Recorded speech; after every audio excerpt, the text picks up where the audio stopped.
What were some of the things that you guys worked on to get there? You're walking, safety sounds number one. Yeah. Yeah.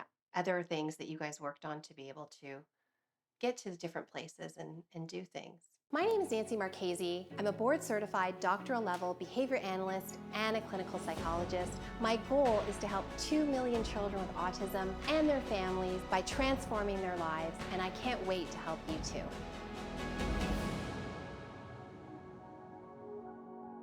First, we stayed close to home. Yeah. Of course, Very good. there Yeah. was a little park right beside where we live, and that was pretty much as far as I would ever venture out before on my own because I don't drive. So I was not willing to take her anywhere like on a bus or a Mhm. train or anything because that potentially was really dangerous. So I had to stay right next door at the park where it was somewhere.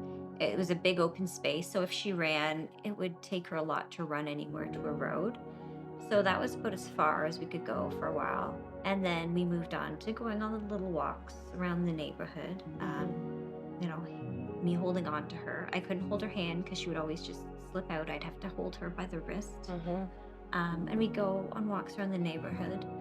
And then we progressed to being able to go into stores, and stores were difficult. They still can be difficult sometimes because to get her to leave a preferred Mhm. section, which for her is books, she loves books, um, can be difficult sometimes. But as long as we set a timer or we give her reminders, she can be okay with leaving.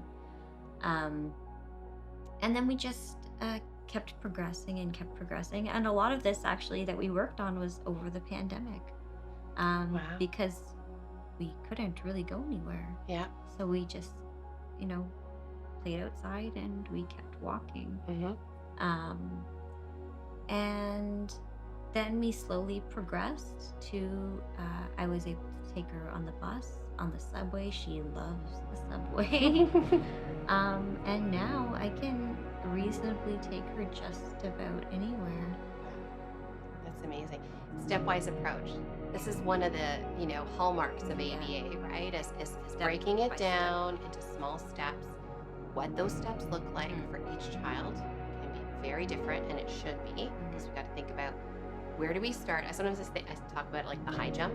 It's like you got to set the bar just a little bit higher from where Yeah. the capabilities are, right? So you don't want to set it too high so that if the skills aren't there, Hmm. she's never going to make that jump.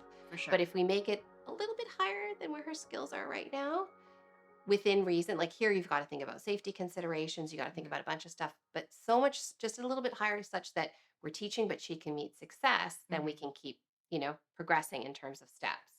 This is a Hmm. great example. There's only so much we could cover in the short amount of time we had today. If you found value in what we talked about, go to breakthroughautism.ca, join our newsletter, and also follow me on my socials.